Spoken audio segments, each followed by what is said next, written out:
What's up guys? In this video, as per request by one of the comments, I'm going to tell you all about the building mods that I use in my videos. So to start off, I'm going to tell you about all the different utility mods that I use, which is the Fallout 4 patch. That's pretty self-explanatory what that one is. Workshop framework, the settlement menu manager, scrap that settlement. Workshop rearrange, it adds stuff, but it's also kind of utility. I'll tell you all about it when I get into the workshop. And just a little heads up when using workshop rearranged is you are going to want the various patches that it has for it. So just look at it. If you get a mod, make sure it doesn't need a menu patch for workshop rearranged. Place anywheres, HUD framework, and the various cheat room and cheat terminals. It's pretty obvious what I use that for, is to get any building materials and items that I may need to build my settlements, so I don't have to search around the Commonwealth and go to various vendors and such to get it. With the cheat terminal, it's just this holotape that you can use, and the cheat room there's just a room by Vault 111 that you can use, and I use that one mainly to get any items that I need for a CD decorator, which I'll talk about later. And finally, the electric overhaul and quieter generators. So I'll go into workshop mode and I'll show y'all what those do. Okay, so it's pretty self-explanatory what the Fallout 4 unofficial patch does. You should really have that in load order besides if you're doing a building playthrough or not. But to start off with, alright, so workshop framework and the settlement menu manager, they just basically help the the workshop menus come up faster. And also, if y'all know about, if you uninstall a mod, sometimes you will lose your menus. The menu manager helps you get those back. And of course, scrap everything just helps you scrap that settlement. Will just help you scrap the random bits of junk and just random stuff in your settlement that you don't necessarily want. And I guess now to workshop rearranged. So what that does is it basically just rearranges your workshop menu into different sections and just rearranges it basically so you can find your stuff a little bit better. Okay, now on a master plan. So this mod has multiple different other mods that go along with it, and it shows up in the wood section of your settlement menu. Okay, there's master plan. As you see, it's just in structures, wood, then master plan. And it has various different stuff like vanilla extensions, which, as the word suggests, is just an extension of the vanilla stuff, just adds in new textures and various other stuff, including different decorations, but most of it's stuff you'll see in the vanilla game, just retextured, besides these windmills, which I do really like. And then on to Red Rocket Reborn, which, as the name suggests, is the Red Rocket stuff. Pipes galore, it's just those various pipes you will see around the Commonwealth. Stairs, ladders, and ramps, as the name suggests, is stairs, ladders, and ramps. Never really used it.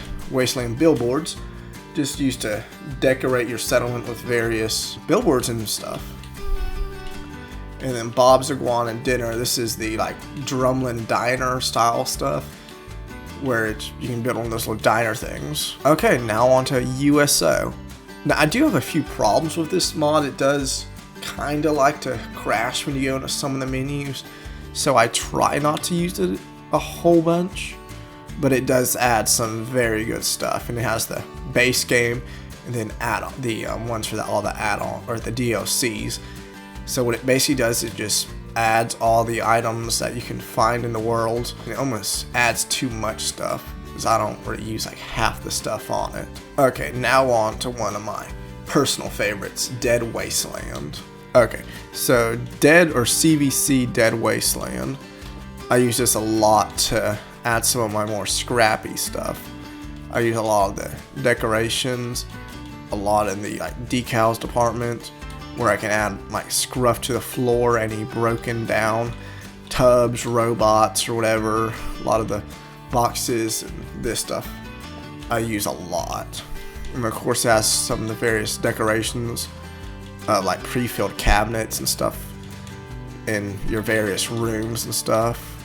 Another thing that I've never really used the effects. I feel like they lag at your game too much.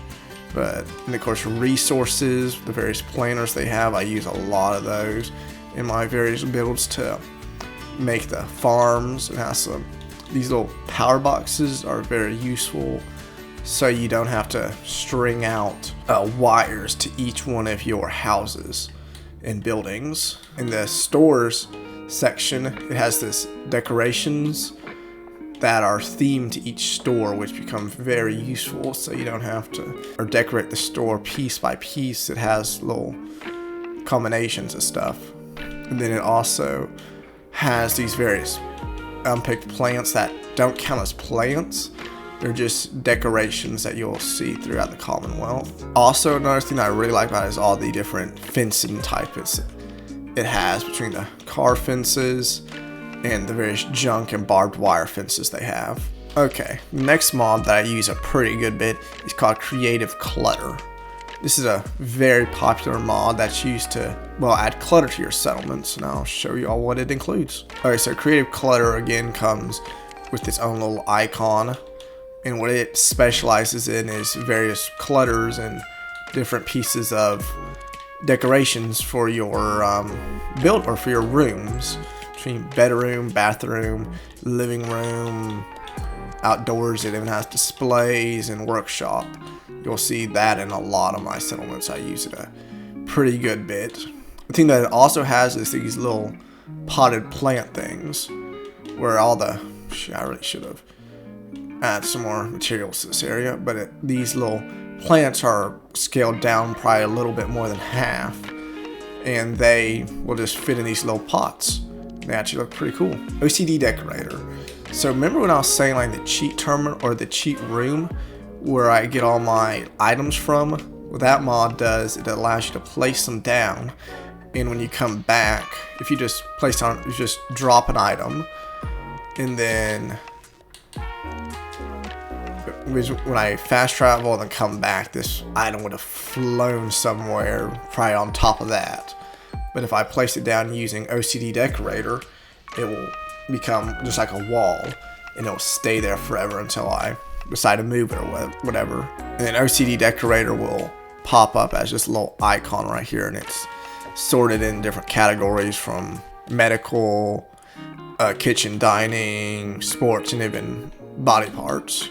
And then Dino's decorations. What that one basically does is it adds in various decorations into your various menus. It doesn't have its own individual icon. It just kind of filters them into the workshop rearranged new menus and such.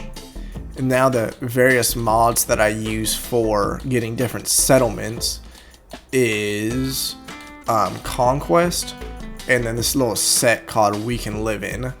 It doesn't have many, but they're all pretty good quality. The only two that I've used are the Cambridge Red Rocket, and I'm currently building at the Natick substation. And then there's Little Gentry Playground. I have not used that one yet, but I do plan on building at it. And that's about all. I generally try to not use as many mods, because as you'll find out, the more you use, the longer your mod menu will take to load up. Mine takes about 10-15 seconds right now, but I've had it before when I have my menu filled with mods. It can take between a minute to 3 minutes. So thank y'all for watching, and I'd like to thank that one guy for recommending this video for me to make.